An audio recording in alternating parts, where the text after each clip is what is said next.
Hello મિત્રો, good morning. થઈ ગયો છે સવાર અને જવાનું છે ઓફિસે, એટલે વહેલા ઉઠીને તૈયાર થઈ ગયો છું અને નાસ્તો કરવાનો હજી બાકી છે. તો સોનલે જો તૈયાર કરી નાખ્યું છે, ભાખરી, પછી દૂધ અને ઘી અને ચા તૈયાર કરી નાખ્યું છે. કે તમે છે ને નાસ્તો કરી લો, પછી કે ઓફિસે જવાનું હોય તાકી હું ટિફિનની બધી વસ્તુ ભરી દઉં છું તમને, ને તમે પહેલાં નાસ્તો કરી લો. કારણ કે મારે 8 થાય ને ત્યાં ઓફિસે પૂગવાનું હોય, એટલા માટે મારે પહેલાં નાસ્તો કરી લેવાનો હોય પહેલાં, પછી ઘરનું કામ કરીને પછી હમણાં નાસ્તો કરી લે. અને સોનલે છે ને છાશ હલાવી નાખીને તો એમાંથી માખણ નીકળ્યું છે. તો આમાં માખણ કેટલુંક નીકળતું હોય છે એ કે જેટલું નીકળે એટલું, પણ આમાંથી હું કાઢી લઉં. પાછું માખણ કાઢી એ ભગવાનને ધીરું, કે કાનાને માખણ ભાવે ને એ કે આમાંથી ઉતાર્યું ને સીધું ભગવાનને ધીરી દીધું. આવું છે સોનલનું કંઈક કામ. હવે નાસ્તો આપણે કરી લઈ. ને સોનલે બેસી ગઈ છે નાસ્તો કરવા. એ કે તમે હારે કે હું બેસી જાઉં ભેગી નાસ્તો કરવા, કારણ કે હજી મારે કામ છે ને બધું, તો કે હું કરી લઉં એમ. મેં કીધું સારું, તો આપણે બે ભેગા નાસ્તો કરી લઈ. હાલો મિત્રો, બધા નાસ્તો કરવા. હેલો, કેમ છે બધાને? જય માતાજી, જય મોગલમાં. તો આજે સવારમાં એટલું કામ હતું એટલે મેં વ્લોગ શૂટિંગ નથી કર્યો, કેમ કે કૌશિક કે કરીને કામે વયા ગયા હતા. એ તો કેટલું કામ હતું, કપડાં ધોવાના હતા, કેમ કે કાલ 11 હતી એટલે મહેમાન આવ્યા હતા ઘરે. આજે કપડાં જો તમે જોઈ શકો તો સુકાય છે, વધારે હતા, બહુ ધોવાના. કેમ કે કપડાં ધોવાઈ ગયા, પછી કામ કર્યું બધું, ધાબુ ધોયું, પછી ખાવાનું બનાવ્યું મેં મારા માટે. પાછા મારી બેનપણી આવી હતી, એના માટે પણ બનાવવું પડે ને, નકર કે તું એકલી વ્લોગ જ બનાવીશો. કાલ 11 હતી તો દવાખાનામાં જ ગઈ અમારે, કેમ કે રિપોર્ટ ને બધું કરાવવાનું હતું ને. એમાં રાતે પાછા મહેમાન આવી ગયા. 10 વાગે જમીન પૂતા તો રાતે પાછા મહેમાન આવી ગયા. તો એ સવારમાં ગયા તો એનું ખાવા પીવાનું, નાસ્તો કરવાનું, પછી એનું પતાવીને કૌશિક પાસે ટિફિન લઈને ગયા. એમાં પાછી મારી બેનપણીને એ આવી ગઈ. તો આજે એવું થયું કે કામ બામ પતાવીને થાકી ગઈ હતી તો સૂઈ ગઈ હતી. પછી હમણાં ઉઠી તો ઉઠીને જોયું તો 5 વાગી ગયા હતા. આજે હું બકરી છે તો લગભગ કૌશિક વહેલા આવી જાય, તો હમણાં જોવું જોઈએ આવ્યા કે નહીં. લગભગ તો ફોન કર્યો છે વહેલા આવી જાય તો કંઈક ખાવાનું મગાવી લો, ભૂખ લાગી છે પાછી મને. ને કેમ કે તું ખાધો કરી જ છો, ઘરે ખાધા જ કરે છે એમ કે મને. એ પેલા એમ કે તું ખાઈ લે, ને પછી કે તું ખાધો કરીશ. ફેમિલી પવન તો કેવો મસ્ત છે આજે, બેસવાની પણ મજા આવે એમ છે ધાબે. કૌશિક આવી જાય તો મજા આવે વહેલા, કેમ કે ધાબે બેસવું હોય ને તો કૌશિક હોય તો એની યારે નાસ્તો કરવાની, ખાવાની, વાતો કરવાની, કેમ કે બાંધવાની એની યારે મજા આવે મને. એ હોય ને તો એના કંઈ એકલું નથી ગમતું ઘરે. હમણાં જોઈ લો લગભગ આવવાના તો છે જ નહીં. કૌશિક તો અંદર ઉતારશે. જો અમારા સાહેબ કેવા આરામ કરે છે. કૌશિક ક્યારે આવ્યા? કઈ નહીં, ધાબામાં વિડીયો બનાવીશો. હું ઘરે આવીને ભૂલી ગયો હતા પેલા. મને કહેવાય નહીં. તું આમ જોઈ ને, આમ ધાબામાં વિડીયો બનાવતી હતી. મેં કીધું ભલે બનાવવા ઘડીક આવ્યો ને, ગાડી સાવી હાથમાં છે, ઘડીક ખોઈ ગયો હું તો થાકી ગયો. મારા માટે કઈ લઈ આવ્યા ખાવાનું? કાંઈ લાવ્યો નહીં, ઉતાવળમાં જઈ તો ઘરે જ વી આવ્યો, ભૂલાઈ ગયું લેવા. મને ફોન ન કરાય? યાદ જ ન આવ્યું, એમને વી આવ્યો ઘરે. તો કૌશિકને પાછા મોકલવાનું થાય છે હોટલમાં, કેમ કે મને ભૂખ લાગી છે, એટલે હમણાં એને મોકલું નીચે ખાવા, નાસ્તો કરવા, કાંઈ લઈ આવો મારા હાટું. હું છે ને 6 વાગે ઘરે આવી ગયો હતો અને સોનલ ધાબા પર વિડીયો ઉતારતી, તો હું આવીને ભૂલી ગયો. ભલે વિડીયો ઉતારતી ને મારે કામે હતું અને એટલે વહેલા આવવું પડ્યું, કારણ કે હું કાલે દવાખાને ગયો હતો ને, તો એક રિપોર્ટ કરાવવાનો બાકી હતો. તો એણે કીધું હતું કે કાલે 5 વાગે તમે લઈ આવજો, એટલે ઓફિસેથી હું વહેલા આવતો રહ્યો છું.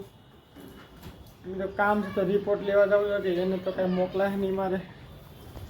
અત્યારે જોઈએ ધાબા ઉપર મેડીસ વાળવા, પવન આવે ને ઠંડો ઠંડો, મજા આવે અહીંયા બેહવાની. મજા આવે ને તને? એટલે હું ઓફિસેથી વહેલા આવતો રહ્યો હતો, કારણ કે રિપોર્ટ લેવા જવાનો હતો. ધાબા ઉપર છે ને ત્યારે મોબાઈલ ઘૂમડે છે.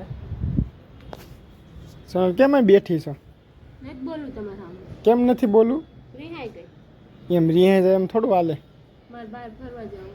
કાંઈ નહીં હોય, અત્યારે ક્યાંય ફરવા બરવા જવાનું નથી, ઘરે ઘરે જ રહેવાનું છે. મેં જાવું છે. બપોર શું જમવાનું બનાવ્યું તારી હાટું? મેં શું કર્યું હતું ખબર?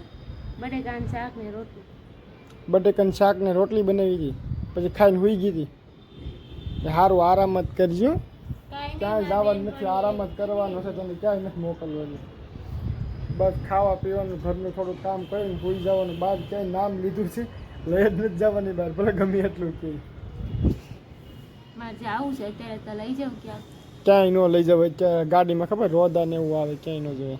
આખો દી તો ઘરમાં હોય, અત્યારે ક્યાંક લઈ જવાય તો ઈ તો રાંધી નહીં. હું કેમ ન રાંધી? તો તારા જ રાંધવાનું, બીજું કોણ રાંધશે? આવીને કોઈ રાંધી જાય? હું કઈ રાંધવાનું. તારે જ રાંધવાનું છે. એની વાત હતી કે આખો દી ઘરે રહી કંટાળી જાય કે કરવું જ કરવું. હું મારે આખો દી મોબાઈલ જોઈ રાખે, ખાઈને હોઈ જાય, ઘરે ટાઈમ એમ કપાઈ જાય એનો. ઘડી કોઈ તો મોબાઈલ ઘૂમડે, પછી ધાબે પવન સારો આવે ને તો બેહે મજા આવે, કારણ કે ધાબુ અમારું છે ને બહુ મોટું ને ખુલ્લું છે.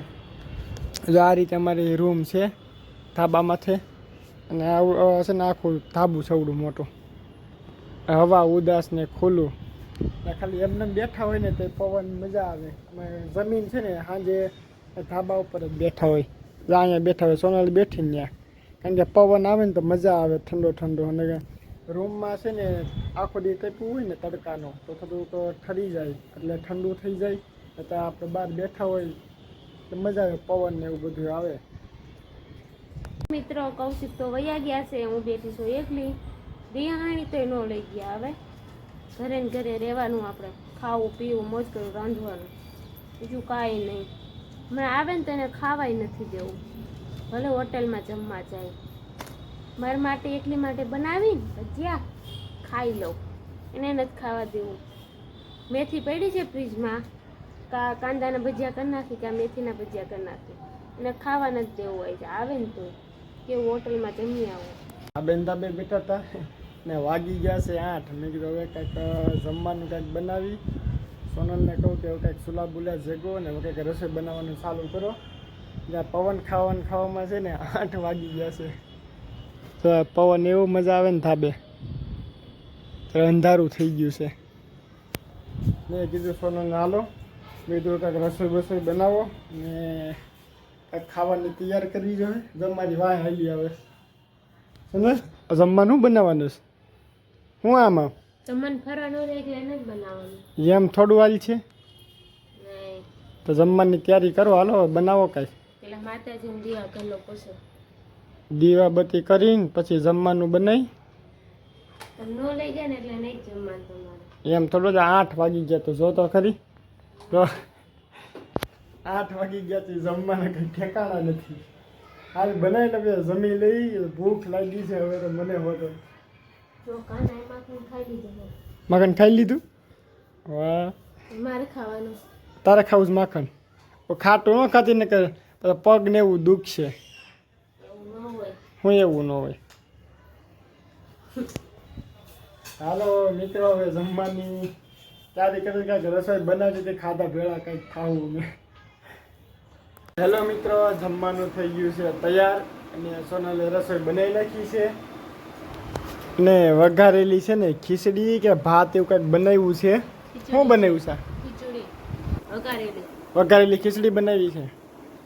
એ વઘારેલી ખીચડી બનાવી છે, ઠંડી છાશ અને આવું કંઈક તળી નાખ્યું છે. અને જો આ પાપડ, આ શું છે? બટેટાનું સાબુદાણાનું. બટેટાના સાબુદાણાનું સાબુદાણા છે, બટેકાનું ચૂરણ છે. એવું છે? આ બનાવવાનું નામ નથી આવતું. આને શું કહેવાય? પાપડ કહેવાય કે ચકરી. ચકરી બનાવી? આ રીતનું કાંઈક છે. અને અમારે છે ને વિડીયો જોવાનો, અમે બીજાના છે ને વિડીયો જોઈ છે. એ છે ને ભાવનગરની હસ્તી છે પીજી પરમાર, જો એના વિડીયો મારે ચાલુ છે અંદર. એ ચાલો નહીં કે જમતા જમતા કે આપણે જોઈ. મેં કીધું સારું હાલો જમતા જઈ અને વિડીયો જોતા જઈ. સોનલને પૂછી એને કેટલા ગમે એની. મને તો બહુ ગમે પીજી પરમારના વિડીયો. જો બહુ ગમે. આપણી જે અમારે જેમ જ રહી છે, બાધે નહીં કારણે. એમ અમે ક્યાં બાંધ્યું છે? આપણે નથી બાંધતા. ક્યારેક ક્યારેક ફિલ્મ થઈ જાય છે. ક્યારેક ક્યારેક છે ને આમ આમ આવી જાય ને તો એ મોટી ફિલ્મ થઈ જશે, પણ અત્યારે તો કાંઈ છે નહીં એવું નહીં શું આવું કાંઈક છે અમારું. કારણ કે જમવાનું ચાલુ હોય ને ટીવી જોતા જાય અને મજા આવે વ્લોગ જોવાની. બીજી પરમારની ભાવનગરની હસ્તી છે ને બીજા ભાવો બેને છે એના વિડીયો અમે જોતા હોઈએ છીએ. તો હવે મિત્રો હવે જમી લઈએ છીએ, પછી મળીએ આપણે નવા વ્લોગમાં.